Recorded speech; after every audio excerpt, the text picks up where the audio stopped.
Welcome to Epic Auto Revolution. Today we take a closer look at the 2026 Subaru Outback, an SUV that blends rugged adventure with modern refinement. The 2026 Outback continues to ride on Subaru's global platform, enhancing safety, comfort, and off-road stability. Under the hood, you'll find two familiar powertrains, a naturally aspirated 2.5-liter flat-four producing 182 horsepower, and a 2.4-liter turbocharged flat-four delivering 260 horsepower and 277 pound-feet of torque. Both are paired with Subaru's Lineartronic CVT in standard symmetrical all-wheel drive, ensuring capability on any road surface. Off-road trims like the Wilderness push it further, with increased ground clearance, skid plates, and all-terrain tires designed for adventure.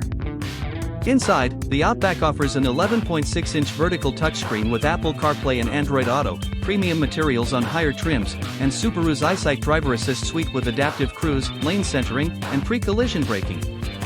With seating for 5, plenty of cargo space, and a towing capacity of up to 3,500 pounds, the 2026 Subaru Outback continues to be the go-to choice for families who love both comfort and exploration.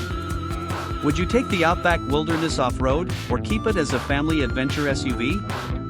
Let me know in the comments, and don't forget to subscribe for more first looks at the future of SUVs.